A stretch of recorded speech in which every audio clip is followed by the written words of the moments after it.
Hello everyone, welcome to my channel. This is Saksham and today we are going to study class 10 science chapter number 4 carbon and its compounds. So before starting, let me clear one thing that in this video I am only going to cover those topics which are coming in this year's syllabus. What I mean is a major portion of this chapter has been deleted. इस chapter का एक major portion जो पहले आया करता था पिछले सालों तक वो उसको डिलीट कर दिया गया है और जो भी डिफिकल्ट और इंपॉर्टेंट टॉपिक्स हुआ करते थे ना वो सारे हट गए हैं. So no worries, this is merely a chapter now. Okay, बहुत ही मतलब हल्का फुल्का चैप्टर है अब तो ये. आपको बस ध्यान से सुनना है, मेमोराइज करना है, थोड़ा नोट्स बनाने हैं और आपका लिटरली कह रहा हूँ मैं एक दिन में आपका ये चैप्टर फिनिश है और आप बोर्ड के लिए प्रिपेयर्ड हो. ठीक है, सिर्फ एक दिन में. So carbon and its compounds हम पढ़ेंगे. So my first question to you is why we are having this chapter. I mean, let me explain. We have a chapter named after carbon itself. सिर्फ carbon ही carbon के बारे में हमारे पास पूरा एक entire chapter है. ठीक है, और काफी लेंदी है, वो तो आपका आ नहीं रहा है पूरा, बट काफी लेंदी है. So what is so special about carbon, what is so unique और important about carbon that we are having a special chapter named after it, right? मतलब we do not have any chapter like sodium and its compounds or hydrogen or oxygen and its compounds. So why carbon? What is so special about carbon? So the thing is, carbon के ना होते हैं बहुत सारे compounds. मतलब carbon has a lot of compounds.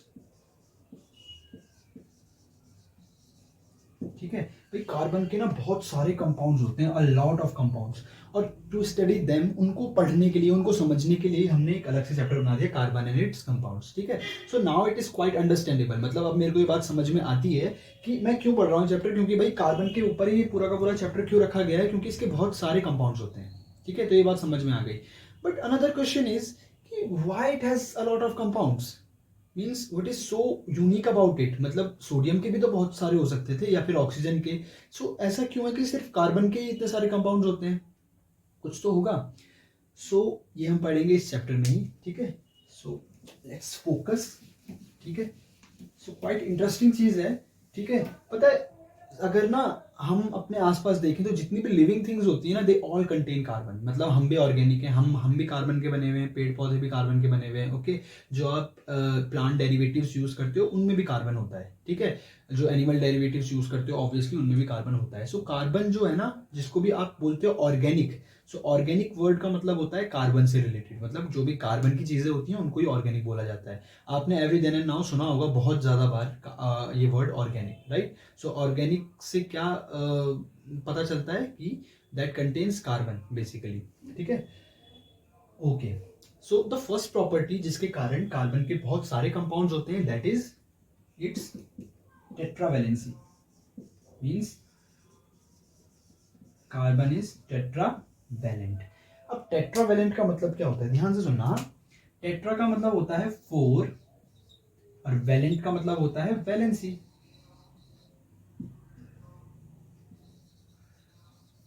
ठीक है, तो कार्बन की होती है 4 वैलेंसी. कार्बन की होती है 4 वैलेंसी.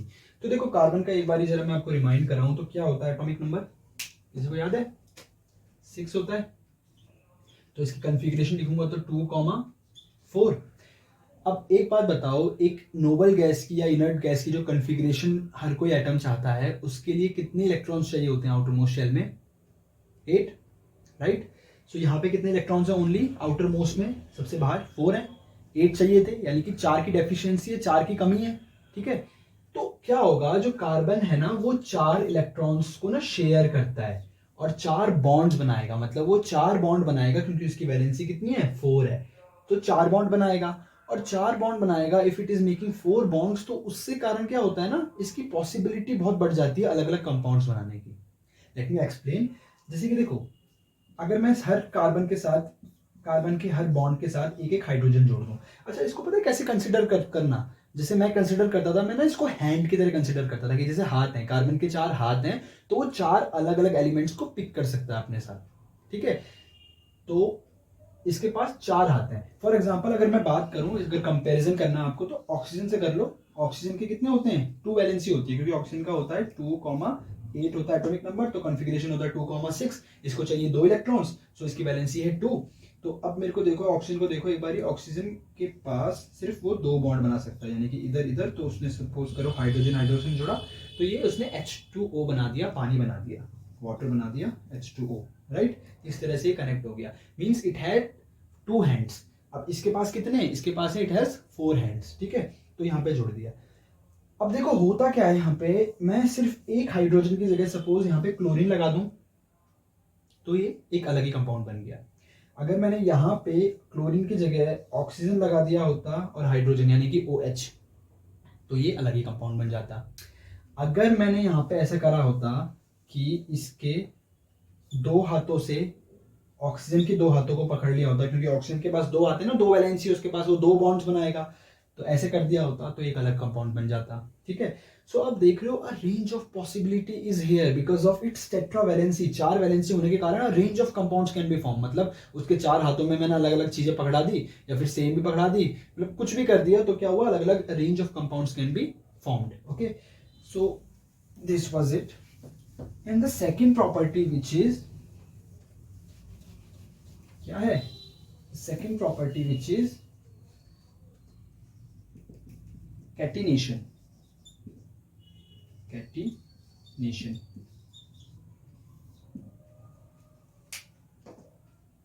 अब देखो, कार्बन की ना एक प्रॉपर्टी होती है कि कार्बन के जो एटम होते हैं वो अपने जैसे दूसरे कार्बन एटम्स के साथ कंबाइन होके लॉन्ग चेन्स फॉर्म कर सकते हैं। मतलब carbon has a property by virtue of which it can combine with another carbon atoms or a lot of carbon atoms to form long chains like structure, ठीक है। सो यहां पे मैं ऐसे लिख सकता हूं, the property by which carbon can link with another carbon atom to form long chains, ठीक है, और लॉन्ग चेन लाइक स्ट्रक्चर, ठीक है। So carbon has a property जिसके कारण वो क्या कर सकता है, लॉन्ग चेन्स बना सकता है। अब फॉर एग्जांपल जरा मेरे को एक्सप्लेन करने दो इस चीज को, इस तरह से, जैसे कार्बन, 2 कार्बन जुड़ गए, ठीक है, या फिर 3 जुड़ गए, या फिर 4 कार्बन कंबाइन हो गए, इस तरह से अलग अलग लेवल पे कार्बन कंबाइंड हो जाते हैं, अलग अलग amount of carbon atoms combined together to form different compounds. अब देखो यहाँ पे क्या हो सकता है, यहाँ पे भी अगेन वो 4 ही बॉन्ड्स बनाएगा ना। तो अब देखो टेट्रावैलेंसी और कैटिनेशन दोनों जब साथ में कंबाइन हो रहे हैं तो कितने सारे कंपाउंड्स बन सकते हैं। फॉर एग्जांपल मैं सिर्फ एक, अगर 2 ही कार्बन वाला आइटम देखूं तो इसमें ही मैं डिफरेंट डिफरेंट प्लेसेस पे डिफरेंट डिफरेंट एलिमेंट्स को कंबाइन करके डिफरेंट डिफरेंट कंपाउंड बना सकता हूं, है ना। जैसे कि यहाँ पे मैंने हाइड्रोजन हाइड्रोजन सबको जगह हाइड्रोजन लगा दिया तो ये कंपाउंड बन गया। यहाँ पे मैंने सिर्फ एक की जगह OH लगा दिया तो कुछ और बन गया, ठीक है। अब मैंने इधर भी लगा दिया ऐसे ही OH या ऑक्सीजन या नाइट्रोजन कुछ भी लगा दिया, तो अब मैंने कार्बन ही इंक्रीज कर दिया, यही सेम चीज करी बट 3 कार्बन के साथ, 4 कार्बन के साथ, 5 कार्बन के साथ, तो कितनी सारा रेंज ऑफ पॉसिबिलिटी ओपन्स, ठीक है, कंपाउंड्स बनाने के लिए, डिफरेंट डिफरेंट कंपाउंड के फॉर्मेशन के लिए, और रेंज ऑफ पॉसिबिलिटी ओपन्स, ठीक है। तो दिस वाज इट। अच्छा अब देखो, आप यहाँ पे साफ साफ देख सकते हो कि दोनों प्रॉपर्टियां मिलके कैसे वर्क करती हैं। पता है एक एग्जांपल दो, सोप जो होता है ना, सोप मॉलिक्यूल, ठीक है। So normal soap molecule has almost 17 carbons और 18 कार्बन्स। सो इतने बड़े बड़े कार्बन की चेन्स होती हैं, 17 और 18 और 15 कार्बन्स की चेन, ठीक है। इतना बड़ा कंपाउंड होता होगा, सोचो। कंपाउंड मतलब जैसे आपका एक H2O छोटा सा होता है ना, तो उसमें क्या, इसमें क्या है, सिर्फ 3 एटम है H2O। उसमें क्या होता है कि जैसे C17 H35, देख लो कितने बड़ा एटम होगा, कितना ह्यूज एटम होगा कि उसमें इतने सारे एटम है, ठीक है। और प्लस फिर SO3 Na वगैरह वगैरह जो भी होगा, मतलब ये तो मेन है जो उसकी चेन है। तो ये सारा का सारा पार्ट पहले आपका आता था कार्बोनेट्स कंपाउंड में, बट अब इसको हटा दिया गया है, लेकिन हम एग्जाम्पल तो ले ही सकते हैं समझने के लिए। Okay, so these are 2 properties of carbon, जिसके कारण आपने नोट कर लिया होगा, हो नहीं करा तो इसको एक बारी रिवाइंड करके स्टॉप करके वीडियो को नोट कर लेना, ठीक है। So carbon has a lot of compounds because of its 2 properties, naming कौन कौन सी, टेट्रावैलेंसी एंड कैटिनेशन, ओके। अब देखो, जब मैं कार्बन के कंपाउंड पढ़ रहा हूँ तो ऑब्वियसली बात है, कंपाउंड जो बनते हैं वो बॉन्ड्स के कारण बनते हैं। बॉन्ड क्या होते थे, है ना। अगेन मैं सिंपल सा एग्जांपल लेता हूँ, जैसे NaCl का। तो Na और Cl जिस चीज के कारण जुड़े हुए हैं आपस में, वही तो है बॉन्ड। या फिर H2O में एक हाइड्रोजन, एक ऑक्सीजन और एक हाइड्रोजन, सो दीज आर क्या, यही तो है बॉन्ड्स। बॉन्ड्स क्या होते थे, जिनके कारण दो एलिमेंट्स आपस में कंबाइन होते हैं। देखो, I am taking you back to the chapter number 3, कौन सा, मेटल एंड नॉन मेटल, जहां पे आपने बॉन्डिंग पढ़ी थी, ठीक है। सो ये बॉन्ड्स हमने वहां पे पढ़े थे। तो बॉन्ड्स होते थे दो तरह के, इफ यू रिमेंबर। और मैं यहाँ पे आपको क्यों रिवाइज करवा रहा हूँ, क्योंकि जो कार्बन होता है, कार्बन भी तो बॉन्ड बनाता है ना, तो किस तरह का बॉन्ड बनाता होगा वो जानने के लिए, ठीक है। तो जो कार्बन होता है ना, वैसे वो कोवेलेंट बॉन्ड बनाता है, मैं अभी आपको बता देता हूँ। अच्छा, जो बॉन्ड्स होते हैं वो दो तरह के होते हैं। First one is ionic bond and second is covalent, जो कार्बन बनाता है, कोवेलेंट बॉन्ड। अच्छा देखो, अब समझना जरूरी है कि आयनिक बॉन्ड और कोवेलेंट बॉन्ड क्या आते थे, ताकि आप कंपैरिजन भी कर सको और आपको समझ में आए क्लियरली कि कार्बन यहाँ पे कर क्या रहा है, क्यों बना रहा है वो कोवेलेंट बॉन्ड, या कैसे बना रहा है, ठीक है। सो आयनिक बॉन्ड में मेजर आपको बस यही याद रखना है, जिससे आपको सब समझ में आ जाएगा कि यहाँ पे होता है ट्रांसफर ऑफ इलेक्ट्रॉन। क्या होता है, ट्रांसफर। अच्छा, ट्रांसफर का मतलब तो सभी को पता होगा क्या होता है, transfer of electrons. So transfer का मतलब क्या है, फॉर एग्जाम्पल अगर मेरे को मनी ट्रांसफर करना है, तो मेरे को कितने लोग चाहिए, एटलीस्ट आई नीड 2 पीपल, जो एक डोनेट करने वाला यानी कि मैं, और एक एक्सेप्ट करने वाला भी तो होना चाहिए। सो यहाँ पे जो आयनिक बॉन्ड होगा वो किसके बीच में बनेगा, एक ऐसा पार्टी जो डोनेट करना चाह रही है अपना इलेक्ट्रॉन, मतलब who is willing to donate its electron, और एक दूसरी पार्टी जो एक्सेप्ट करना चाह रही है। तो कौन सी पार्टी होती है जो डोनेट करती है अपना इलेक्ट्रॉन, एक मेटल, हमेशा मेटल ही डोनेट करता है ना इलेक्ट्रॉन, और हमेशा कौन एक्सेप्ट करता है, नॉन मेटल। सो यहां से मेरे को एक बात तो पता चल गई भाई कि ये जो आयनिक बॉन्ड होगा ये हमेशा एक मेटल और नॉन मेटल ही फॉर्म करेंगे आपस में, because party which is willing to donate its electron वो हमें चाहिए, चेक, ठीक है। और एक पार्टी जो एक्सेप्ट करना चाहती है इलेक्ट्रॉन को वो चाहिए, तो वो भी चेक। अब इसका एग्जाम्पल क्या होगा, फॉर एग्जाम्पल अभी जो मैंने आपको एग्जाम्पल दिया था थोड़ी देर पहले, NaCl का, नमक जो हम घर पे खाते हैं, कॉमन सॉल्ट। सो इसमें हो क्या रहा है, देखो सोडियम की कॉन्फ़िगरेशन अगर आपको याद हो तो क्या होती है, 281, क्योंकि उसका एटॉमिक नंबर होता है ना 11, सो 281, ठीक है। ये सारी तो काफी वे पास की चीजें हैं, 9th क्लास की चीजें, तो मैं ज्यादा डिटेल में नहीं जा रहा हूँ, ठीक है। इसका होता है 287। अब आप क्लियरली देख सकते हो कि यहाँ पे एक इलेक्ट्रॉन एक्स्ट्रा है, किस चीज के लिए, नोबल गैस की कॉन्फ़िगरेशन पाने के लिए। हर कोई चाहता है एटम कि उसके पास आउटर मोस्ट इलेक्ट्रॉनिक कॉन्फ़िगरेशन कैसी हो, नोबल गैस जैसी हो, मींस 8 इलेक्ट्रॉन्स हो, ठीक है। अब यहाँ पे देखो एक कम है, एक और हो जाएगा तो 8 हो जाएगा, यहाँ पे एक एक्स्ट्रा है। सो ये क्या करेगा, अपना एक इलेक्ट्रॉन इसको दे देगा ताकि ये भी फुली फिल्ड हो जाए और ये भी फुली फिल्ड हो जाए। सो क्या होगा, यहाँ पे ये हो जाएगा 2 8 और ये हो जाएगा 2 8 8। सो ये बन जाएगा सोडियम का पॉजिटिव, क्योंकि इसने दिया है तो पॉजिटिव चार्ज, और ये Cl नेगेटिव, ठीक है। तो I hope you are understanding this. तो आयनिक बॉन्ड में क्या होता था, ट्रांसफर ऑफ इलेक्ट्रॉन होता था, दैट्स व्हाई ट्रांसफर हो किसके बीच में सकता है, एक मेटल और नॉन मेटल के बीच में हो सकता है हमेशा, ठीक है। मेटल हमेशा डोनेट करेगा और नॉन मेटल हमेशा एक्सेप्ट करेगा। तो वही हुआ और हमने NaCl का बॉन्ड बना के दिखा दिया, Na पॉजिटिव Cl नेगेटिव, इस तरह से बनता है, ठीक है। So this is an ionic bond. लेकिन यहाँ पे कार्बन के साथ ऐसा नहीं हो सकता, क्यों, क्योंकि कार्बन के आप कॉन्फ़िगरेशन तो याद करो, 2,4 था, राइट। अब मेरे को एक बात बताइए, यहाँ पे इसको 4 इलेक्ट्रॉन्स की नीड है, या फिर ये 4 इलेक्ट्रॉन्स को डोनेट करेगा, तो कार्बन होता है एक नॉन मेटल, ठीक है, तो ये डोनेट तो करने नहीं वाला, ठीक है। अब कौन सा मेटल है जो इसको 4 इलेक्ट्रॉन दे देगा भाई, कोई मेटल दे सकता है अपने 4 electrons, it is not possible to donate 4 electrons, ठीक है। और ये ना सबसे बड़ी बात, कार्बन का जो एटम है काफी छोटा है साइज में, तो ये 4 एक्स्ट्रा इलेक्ट्रॉन्स को ना अकोमोडेट भी नहीं कर पाएगा, अगर कोई इसको डोनेट भी करे ना इलेक्ट्रॉन, सो ये it can not hold 4 extra electrons, ठीक है, एक लिमिट होती है ना, तो इसीलिए ये अकोमोडेट ही नहीं कर पाएगा 4 एक्स्ट्रा इलेक्ट्रॉन्स को। तो दैट्स व्हाई ये क्या करेगा, ये ट्रांसफर नहीं करेगा इलेक्ट्रॉन्स का, ना ये एक्सेप्ट करेगा ना ये डोनेट करेगा, ये क्या करेगा, ये करेगा sharing of electrons. So what is sharing of electrons, share करने का मतलब क्या होता है, जैसे कि मैं और मेरा फ्रेंड है, हमें कुछ चीज़ खरीदनी है, बट हमारे पास both do not have enough money, हम दोनों के पास जितना पैसा चाहिए उतना है नहीं उस चीज़ को खरीदने के लिए। सो हमने क्या करा, हमने शेयर करा, है ना। मेरे को एक चिप्स का पैकेट खरीदना था 10 रुपए का, we both had 5 rupees each, तो हमने उसको शेयर करा। क्यों? क्योंकि 5 रुपए में नहीं आ रहा था भाई चिप्स का पैकेट, कितने में आता था? 10 में। सो हमने क्या करा, दोनों ने शेयर करा, और फिर उसके बाद हम दोनों अब ले सकते हैं उस चीज को, और हम दोनों यूज भी कर सकते हैं। अब एक बात बताओ, अगर मैं अकेला कोशिश करता, मैं बोलता अगर शॉपकीपर को कि मेरे को आप आधा पैक दे दो, तो वो दे सकते थे? नहीं दे सकते थे। लेकिन जैसे ही मैंने शेयर करा, तो अब क्या हो रहा है, मैं भले ही आधी का पैसा जो भी मैंने चिप्स का पैकेट लिया है, भले ही मैं उसका आधा ही कंज्यूम कर पाऊंगा, लेकिन कम से कम कर तो पाऊंगा, है ना। शेयरिंग ऑफ इलेक्ट्रॉन्स कैसे होती है, उसी तरह से होती है। सिमिलरली यहाँ पे इलेक्ट्रॉन्स शेयर करते हैं दो एटम्स। सिंपल सा एग्जांपल अगर दूं मैं आपको, तो जैसे कि सपोज O2, है ना, या सिंपल सा ही एग्जांपल देना और भी ज्यादा, एक ही इलेक्ट्रॉन का, तो Cl2, ठीक है, क्लोरीन क्लोरीन। अब देखो क्लोरीन क्या है आपस में, एक नॉन मेटल है क्लोरीन, और दूसरा भी नॉन मेटल है, यानी कि मेरे को ये पता चल गया कि ये तो नॉन मेटल और नॉन मेटल के बीच में ही बनेगा, है ना। तो covalent bond always forms between two non metals, ठीक है। क्लोरीन और क्लोरीन के बीच में बना ये बॉन्ड। अब देखो होगा क्या, मैंने यहाँ पे इलेक्ट्रॉन डॉट स्ट्रक्चर बना रहा हूं, ठीक है।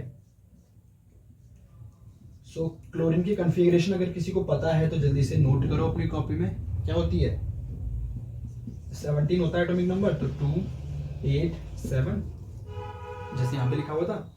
अब देखो मैंने ये जो आउटर मोस्ट शेल में जितने इलेक्ट्रॉन्स होते हैं ना, इलेक्ट्रॉन स्ट्रक्चर में उसको हम ऐसे शो करते हैं, तो मैंने कर दिया शो, राइट। अब देखो होगा क्या, ये जो इलेक्ट्रॉन है इस वाले क्लोरीन का, वो इस वाले क्लोरीन के साथ शेयर करेगा, मतलब वो अपना इलेक्ट्रॉनिक शेयर कर रहा है, बोल रहा है भाई तू इसको इस्तेमाल कर ले, यूज कर ले, ठीक है। अब देखो इसके गोले के अंदर कितने इलेक्ट्रॉन हो गए, इस सर्कल के अंदर 1 2 3 4 5 6 7 8 हो गए। अब ये क्लोरीन क्या है, अपना तो यूज करेगा ही करेगा, और इसका भी एक इलेक्ट्रॉन यूज करेगा, ठीक है। अब इसके भी सर्कल के अंदर कितने हो गए, 8 इलेक्ट्रॉन्स हो गए ईच। अब दोनों की इलेक्ट्रॉनिक कॉन्फ़िगरेशन फुलफिल हो गई, ऑल्दो हम दोनों ने क्या करा, इलेक्ट्रॉन का ट्रांसफर नहीं करा जैसे यहाँ पे हुआ था, बट शेयर करा, ठीक है। इसी टाइप की बॉन्डिंग बनती है किसमें, कार्बन में। कार्बन इसी तरह की बॉन्डिंग बनाता है, मतलब शेयर करता है electron rather than transferring it, ठीक है। This is an example of sharing of electron. यहाँ पे Cl हो गया, देखो यहाँ पे जैसे चार्ज आते थे ना, यहाँ पे चार्ज नहीं आते, ठीक है। हम कुछ ज्यादा ही चले गए वैसे बॉन्डिंग में, लेकिन स्टिल थोड़ा सा इंपॉर्टेंट था जानने के लिए, ठीक है। आगे समझ में आएगा क्यों। ओके, देखो हमें पता चल गया कि why carbon has a lot of compounds, because carbon has two property, कौन कौन सी, tetravalency and another one is catenation, right. और हमने ये भी सीख लिया कि कार्बन बॉन्ड कैसे बनाता है, कार्बन कैसे बॉन्ड बनाता है, कार्बन बनाता है कोवेलेंट बॉन्ड, ठीक है। और आयनिक क्यों नहीं बनाता, ये भी हमें समझ में आ गया, ठीक है, क्योंकि 4 इलेक्ट्रॉन्स का ट्रांसफर इज नॉट पॉसिबल, और ना ही वो एक्सेप्ट कर पाएगा 4 इलेक्ट्रॉन्स, तो ट्रांसफर तो हटा ही दो, तो शेयरिंग ही बचा एक ऑप्शन। अब the thing is allotropic form of carbon क्या होती है, मतलब इस चैप्टर में आप पढ़ोगे क्या, ऑलोट्रॉप्स ऑफ कार्बन। कार्बन के ऑलोट्रॉप्स पढ़ने हम लोगों को, तो कार्बन के ऑलोट्रॉप्स का मतलब क्या होता है, क्या है कार्बन के ऑलोट्रॉप्स, ठीक है। Do you remember isotopes, right. Isotopes आपको याद होगा, आइसोटोप्स क्या होते थे, आइसोटोप्स होते थे जब एटॉमिक नंबर सेम होता था बट मास नंबर डिफरेंट होता था, ठीक है। These were 2 isotopes of carbon, ठीक है। यहाँ पे ऑलोट्रॉप्स हैं, हाँ ठीक है, तो पहले एक बात कंफ्यूज मत होना, these are isotopes of carbon, allotropes are different thing.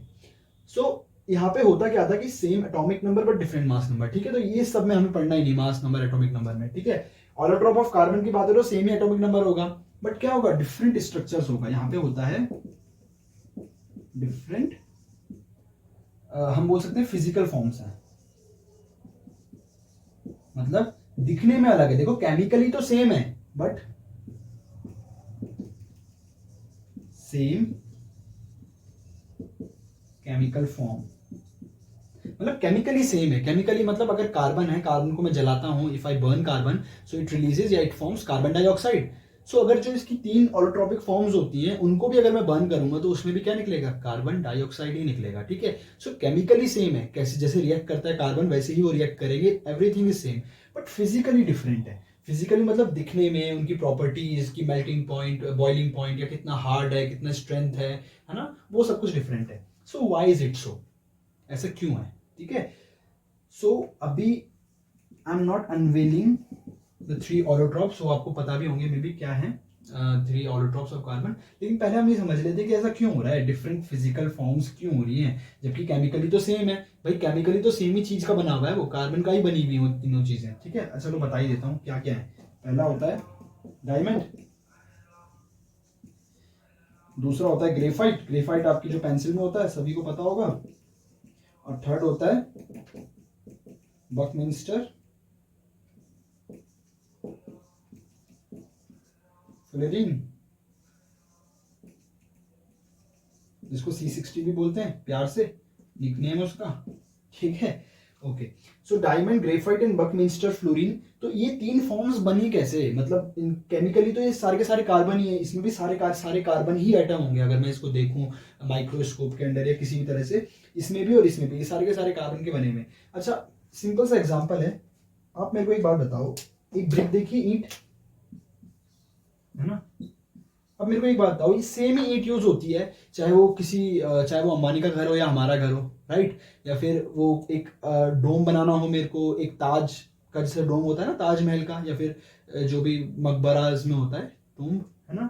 तो एक टूम बनाना का डोम हो ऐसे, या फिर एक आर्च बनाना हो, या फिर एक नॉर्मल स्ट्रेट मेरे को वॉल खड़ी करनी है वो हो, तो हर चीज एक ईंट ही से तो बनती है.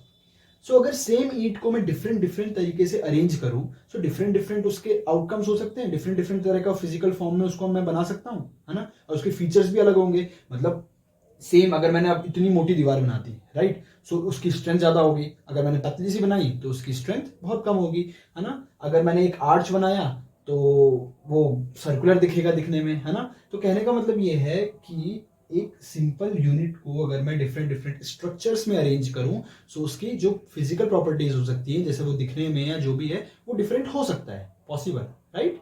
सो उसी तरह से यहाँ पे भी क्या होता है, ये ऑलोट्रोपिक फॉर्म्स डिफरेंट क्यों होती हैं, बिकॉज ऑफ डिफरेंट स्ट्रक्चर्स,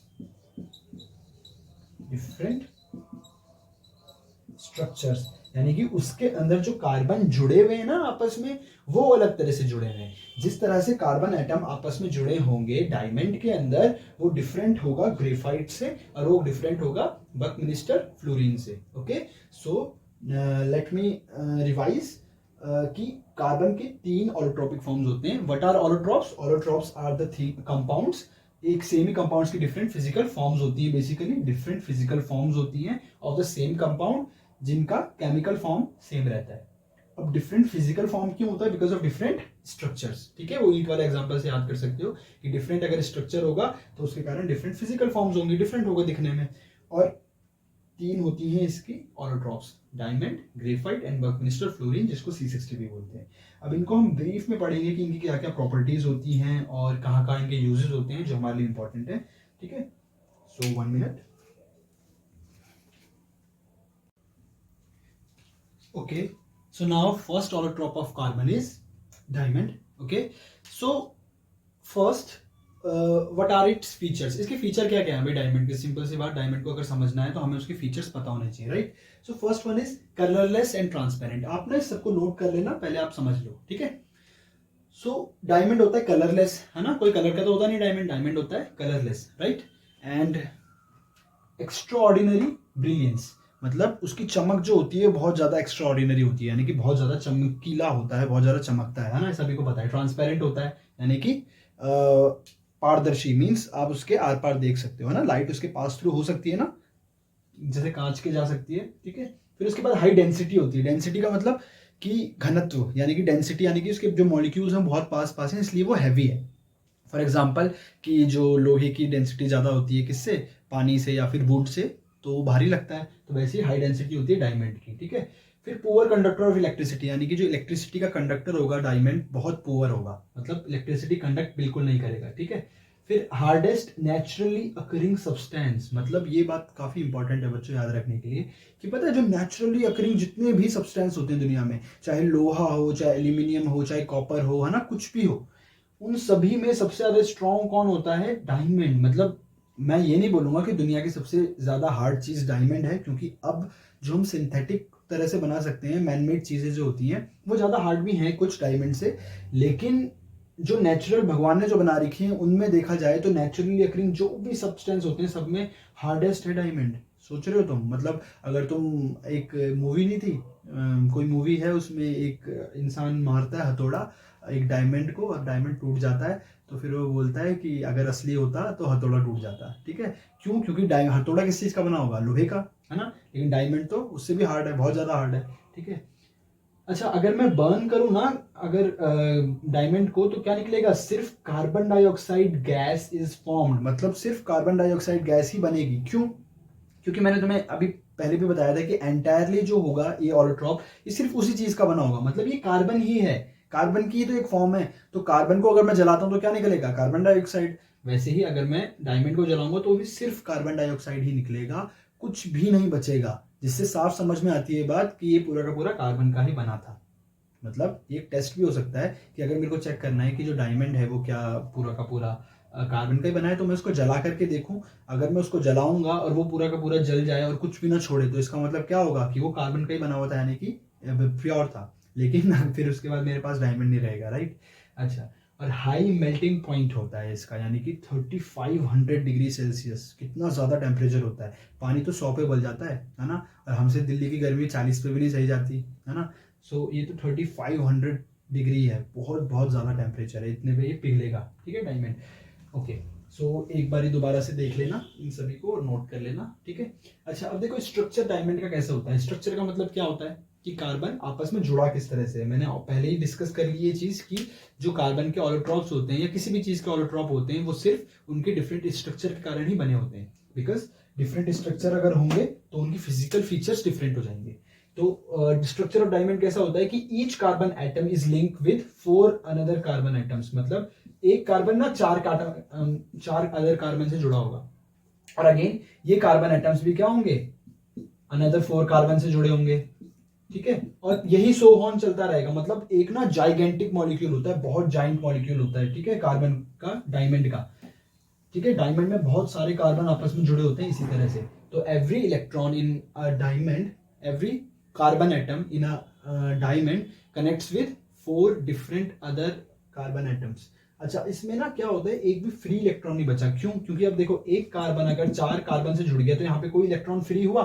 यानी कि कोई ऐसा है बॉन्ड जहां पे उसने इलेक्ट्रॉन का इस्तेमाल नहीं करा बॉन्ड बनाने के लिए? ऐसा कहीं पे भी नहीं हुआ, है ना।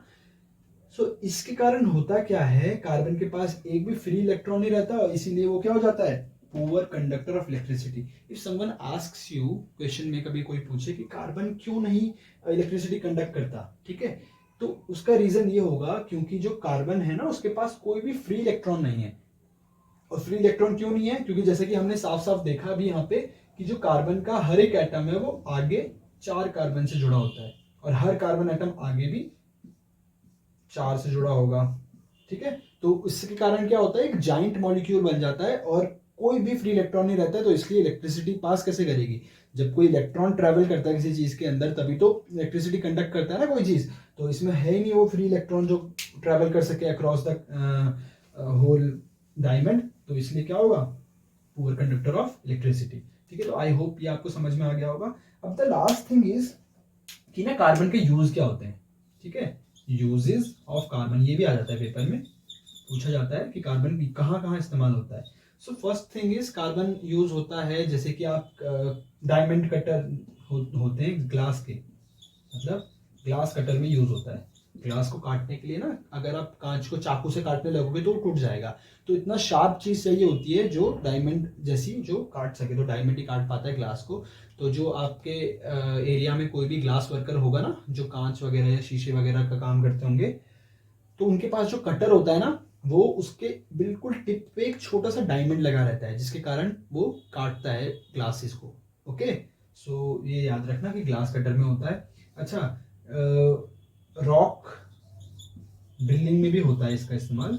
देखो, अब तुम्हें जब पता ही है कि क्या, कि जो कार्बन है वो नेचुरली अकरिंग क्या है, सबसे हार्डेस्ट सब्सटेंस है। ठीक है, सबसे हार्डेस्ट चीज है दुनिया की जो नेचुरली अकरिंग होती है। तो अगर मैं किसी रॉक को ड्रिल कर रहा हूँ और मैंने ड्रिल के आगे अगर छोटा सा भी डायमंड लगा दिया, तो अगर मैं ड्रिल करूंगा अब तो फिर वो टूटेगी नहीं ना ड्रिल मेरी, वरना ड्रिल टूट सकती है, और अगर ड्रिल टूट जाएगी तो फिर क्या हो जाएगा, फिर मैं ड्रिल नहीं कर पाऊंगा, राइट। सो रॉक ड्रिलिंग के लिए भी क्या यूज होता है, डायमंड यूज होता है। Now the third thing is, आपने सुना होगा कैटरेक्ट। कैटरेक्ट का मतलब क्या होता है, मोतियाबिंद होता है, आंख के आगे ना क्लाउडी लेयर आ जाती है। सो जो आई सर्जन होते हैं ना वो आई सर्जरी में यूज करते हैं डायमंड का, eye surgeons use it in eye surgery, ठीक है, आंख की सर्जरी जो होती है उसमें यूज होता है। और अगेन आपको लास्ट यूज तो पता ही है कि ज्वेलरी में यूज होता है, ठीक है। तो जूल्स में यूज होता है, ये हमें पता है। ग्लास कटर आपने सीख लिया आज कि ग्लास को काटने के लिए किसका यूज होगा, कार्बन, वो डायमंड का, सॉरी यहाँ पे मेरे को लिखना था diamond, okay. So diamond is used in glass cutter, in rock drilling, in eye surgery and in jewels, ठीक है। तो I hope this is clear. Pause the video and note it down, okay. So now graphite, okay. So देखो first we will understand some physical features, मैं पहले समझा दूंगा उसके बाद आप नोट कर लेना इस चीज को, ठीक है। सो फिजिकल फीचर्स क्या है ग्रेफाइट के हमारे पास, ओके। सो सबसे पहले ग्रेफाइट जो होता है वो ग्रेइश ब्लैक होता है, कलर उसका ग्रेइश ब्लैक होता है, और ओपेक होता है। Opaque means it's not transparent, the light can not pass through it, okay. फिर लाइटर देन डायमंड होता है, डायमंड से लाइटर मतलब हल्का होता है, ठीक है, यानी कि इसकी डेंसिटी ऑब्वियसली कम होती है डायमंड से। डायमंड की तो हाई डेंसिटी थी ना, काफी भारी था वो, इसका ये हल्का होता है। ये होता है स्लिपरी इन टच, मतलब थोड़ा फिसलने वाला होता है, मतलब अगर मैं ग्रेफाइट का पाउडर अपने हाथ में पकड़ूं तो थोड़ा फिसलेगा ये, ठीक है, स्लिपरी होगा नेचर में। Good conductor of electricity, okay, good होता है कंडक्टर इलेक्ट्रिसिटी का, क्यों होता है वो हम डिस्कस करेंगे, but good conductor of electricity होता है, ये भी ध्यान रखना। फिर ग्रेफाइट इज सॉफ्ट, जैसे कि डायमंड तो हार्डेस्ट नेचुरल अकरिंग सब्सटेंस था ना, right, but on the other hand graphite is soft. अब आप देख सकते हो, देखो दोनों के दोनों सिर्फ कार्बन के ही बने हैं, है ना, लेकिन तभी भी इतना डिफरेंट हैं दोनों के दोनों। अच्छा, लेकिन ये बात सेम है कि on burning only carbon dioxide gas is found, why, because भाई ये भी एंटायरली किसका बना है, कार्बन का ही बना है, सारे के सारे कार्बन एटम्स ही जुड़े हुए हैं आपस में साथ में। सो दैट इज व्हाई ये पूरा का पूरा अगर जलाऊंगा मैं तो कार्बन डाइऑक्साइड ही रिलीज करेगा। एंड इसका भी मेल्टिंग पॉइंट हाई होता है, obviously not high as diamond, but या इसका भी हाई ही होता है, ठीक है, okay. So now coming on to structure of graphite पे, ठीक है। सो ग्रेफाइट का स्ट्रक्चर कैसा होता है, यहाँ पे क्या होगा, every carbon atom is linked with 3 carbon atoms, जैसे कि वहां पे 4 कार्बन एटम से जुड़ा होता था ना, यहाँ पे ओनली 3 से होता है, ठीक है।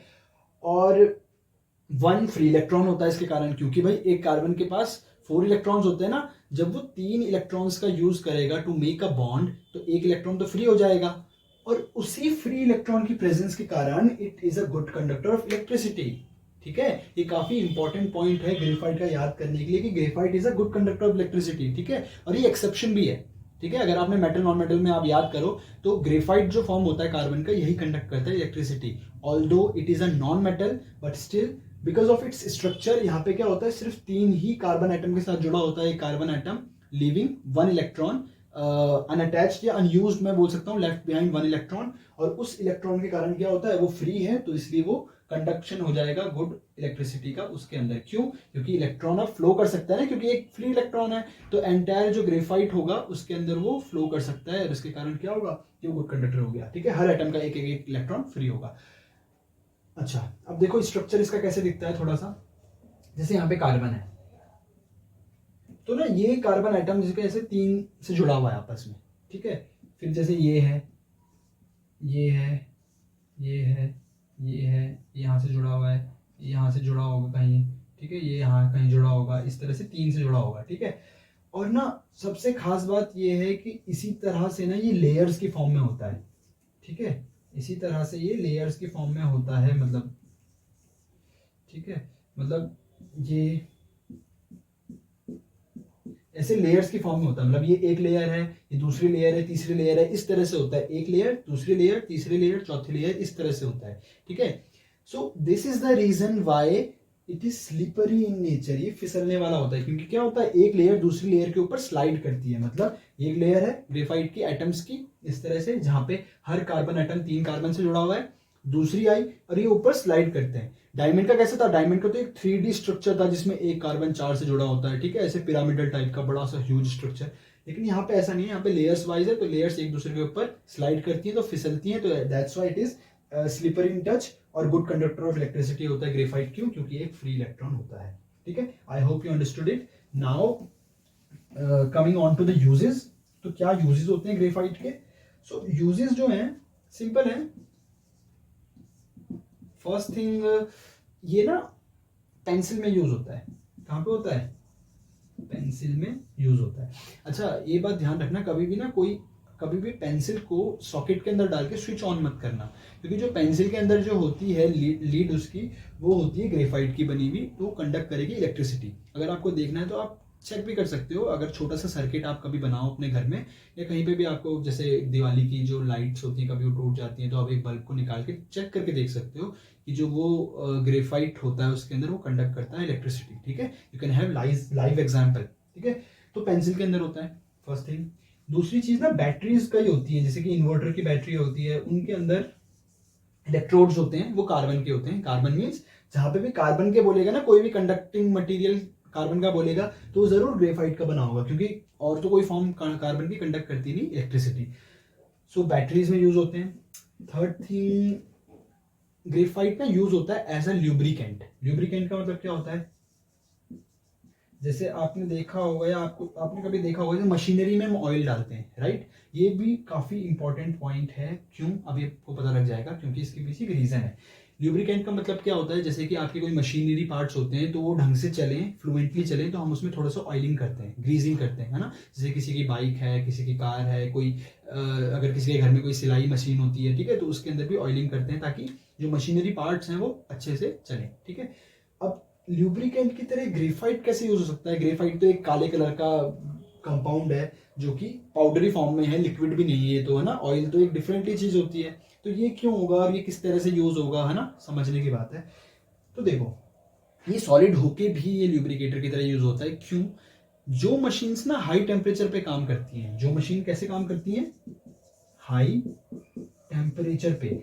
तो अब बहुत गरम गरम मशीनें हैं, बहुत हाई टेम्परेचर पे काम करती है, तो अगर उनमें मैं ऑयल डालूंगा ना तो वो ऑयल एवापोरेट हो जाएगा, ठीक है, और वेपराइज होके वो हवा में चला जाएगा, और फिर उसके बाद वापस से कोई ग्रीजिंग नहीं रहेगी मशीनरी पार्ट्स में, क्योंकि वो हाई टेम्परेचर पे काम करती है। तो उस केस में मेरे को क्या चाहिए? मेरे को चाहिए ग्रेफाइट जैसी कोई चीज जिसका मेल्टिंग पॉइंट क्या है, जो हाई है, तो फिर वेपराइजेशन तो बहुत ही बाद में होगा, क्योंकि अभी तो मेल्टिंग पॉइंट ही हाई है, तो फिर बॉइलिंग पॉइंट तो और भी हाई होगा, राइट।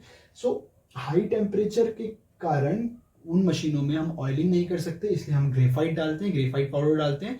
और ग्रेफाइट पाउडर क्या होता है? As it is slippery in touch. क्यों? क्योंकि ये लेयर्स की फॉर्म में होता है इसका स्ट्रक्चर, इसीलिए, और इसी के कारण फिर ये यूज होगा एज अ ल्यूब्रिकेंट, है ना। और इतना भी वियर्ड नहीं है वैसे सॉलिड जो हम देख रहे हैं पाउडरी फॉर्म में ल्यूब्रिकेंट, बिकॉज आप सभी ने कैरम तो खेला ही होगा, तो कैरम में भी तो हम स्प्रेड करते थे पाउडर व्हाइट कलर का, राइट, और फिर उसके बाद हम खेलते थे कैरम को, तो वो भी इसीलिए डालते थे ना ल्यूब्रिकेटर की तरह, ताकि वो फिसले, है ना, सरफेस पे कैरम के।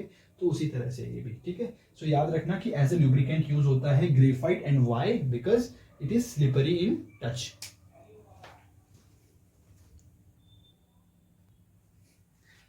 Okay, so now the third one is buckminster fullerene, ठीक है। So Buckminster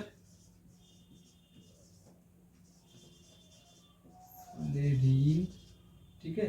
I hope I have written the correct spelling. इसको बोलते हैं C60, ठीक है। सो देखो, बकमिंस्टर फ्लोरीन में क्या होता है, ये ना काफी ज्यादा इंपॉर्टेंट नहीं है, least important I would say, ठीक है। और क्यों है लीस्ट इंपॉर्टेंट? क्योंकि ये काफी ज्यादा बाद में डिस्कवर हुआ था as compare to other two, ठीक है। और इसका यूजेस भी नहीं है फिलहाल हमारे पास कोई, ठीक है, मतलब होते होंगे कुछ केमिकल यूजेस, बट हमें नहीं पता। 1996 में इसको हैरी क्रोटो ने डिस्कवर करा था, ठीक है, और उनको ना इसके लिए नोबेल प्राइज भी मिला था, नोबेल प्राइज, ठीक है। लेकिन देखो, सबसे बड़ी बात यह है कि इसका नाम बकमिंस्टर फ्लोरीन क्यों है ना, क्योंकि ये काफी अनयूजुअल चीज है, जिसने मतलब इसको डिस्कवर करा उसके नाम पे नहीं है, ठीक है। तो सबसे पहली बात मैं आपको बताऊं, अभी ये काफी इंटरेस्टिंग चीज है, इसका जो नाम है, ठीक है, ये नाम पता किसका है? जिस बिल्डिंग में ये वाला कंपाउंड जो है वो डिस्कवर हुआ था ना, उस बिल्डिंग का नाम नहीं है। उस बिल्डिंग को सालों पहले जिसने बनाया था, जिस आर्किटेक्ट ने बनाया था, उस आर्किटेक्ट के नाम पे। अब ये काफी अनयूजुअल चीज नहीं है कि मतलब मैं अगर आज कोई डिस्कवरी करता हूँ साइंटिफिक, ठीक है, और मैं जिस बिल्डिंग में काम करता हूँ उस बिल्डिंग का पहले मैं ये पता करूं कि आर्किटेक्ट कौन था और उसके नाम पे मैं वो कंपाउंड रखूं, काफी अनयूजुअल चीज है, ठीक है। और कोई रिलेशन भी नहीं था, अगर आप सोचो कि उसके फादर रहे होंगे इनके या कुछ भी, तो ऐसे कोई भी रिलेशन नहीं था, ठीक है। तो आपको समझ में आएगा क्यों। देखो होता क्या है, इसमें ना एक 60 कार्बन एटम का एक बड़ा सा एग्रीगेट होता है, ठीक है। मतलब एक पूरा का पूरा बड़ा स्ट्रक्चर होता है, एक हाई कार्बन एटम्स का 60 कार्बन एटम्स का एक मॉलिक्यूल होता है, बकमिस्टर फ्लोरीन। तो इसमें होता क्या है, इसका स्ट्रक्चर कैसा होता है, इसमें ना जो फुटबॉल देखा है एग्जैक्टली वैसे ही होता है, जैसे फुटबॉल होता है ना, एक पेंटागन एक हेक्सागन, है ना, इस तरह से कुछ। जैसे कि ये एक हेक्सागन आया, यहाँ से एक पेंटागन आया, यहाँ से भी एक पेंटागन आया, यहाँ से सॉरी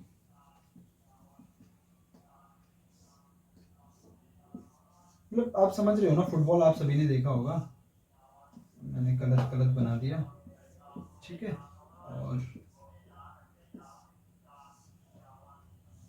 ठीक है, तो इस तरह से जैसे कि ये हेक्सागन है, ये पेंटागन है, ये पेंटागन है, ये हेक्सागन है, ये पेंटागन है ना, और यहाँ पे थोड़े से खराब बना रखे हैं, ठीक है, अदरवाइज यहाँ पे भी हेक्सागन ही बनेगा, ठीक है। तो इस तरह से मतलब ये बना होता है एक एग्रीगेट बड़ा सा, जिसमें होते हैं 60 एटम्स, 60 कार्बन एटम्स, ठीक है। और इसमें जो इसको डिस्कवर करा था हैरी क्रोटो ने करा था, ठीक है। अब सबसे बड़ी बात है, जैसे फुटबॉल होती है ना, तो जिस बिल्डिंग में डिस्कवर हुआ था ना, उस बिल्डिंग के टॉप का जो स्ट्रक्चर था वो सेम ऐसी था, ये हेक्सागन पेंटागन वाला ऐसा फुटबॉल बना हुआ था, आधा हेमिस्फेरिकल फुटबॉल बना हुआ था। और ये काफी ज्यादा बड़ा कोइंसिडेंस था कि एक कार्बन एक कंपाउंड का स्ट्रक्चर इस तरह से मिलना, जिस बिल्डिंग का जो स्ट्रक्चर था सेम बिल्कुल उसके जैसा, तो काफी बड़ा कोइंसिडेंस था। तो दैट्स व्हाई उनका नाम जो था बकमिंस्टर था, जिन्होंने इसको आर्किटेक्ट करा था, तो इसलिए उनके नाम पे इसको रख दिया गया, ठीक है। Okay, so there is nothing much to note here. ये जो है ये डार्क सॉलिड, डार्क सॉलिड मतलब काले कलर का सॉलिड है रूम टेम्परेचर पे नॉर्मली, ठीक है। और अगेन इसको भी अगर मैं बर्न करूंगा सेम लाइनअप में, यहाँ पे भी क्या लिखूंगा, अगर इसको भी मैं बर्न करूंगा तो अगेन क्या निकलेगा, कार्बन डाइऑक्साइड ही रिलीज होगा। अच्छा एक चीज ध्यान रखना, ये ना जैसे कि ये है नॉर हार्ड नीदर सॉफ्ट, ना ही हार्ड है एज लाइक डायमंड, ना ही सॉफ्ट है लाइक ग्रेफाइट, ही ना इन बिटवीन है, ठीक है। और ये एक डार्क सॉलिड है, रूम टेम्परेचर 60 कार्बन एटम्स का एक मॉलिक्यूल होता है, जिसमें एक पेंटागन एक हेक्सागन एक फुटबॉल की जैसे स्ट्रक्चर होता है। नाम है इसका बकमिंस्टर फ्लोरीन, जो आर्किटेक्ट थे जिनके नाम पे रखा गया उनका नाम था बकमिंस्टर फुलर, और हैरी क्रोटो ने इसको डिस्कवर करा था 1996 में, इनके लिए उनको नोबेल प्राइज मिला था। तो this is the as much information as you will need, ठीक है। ओके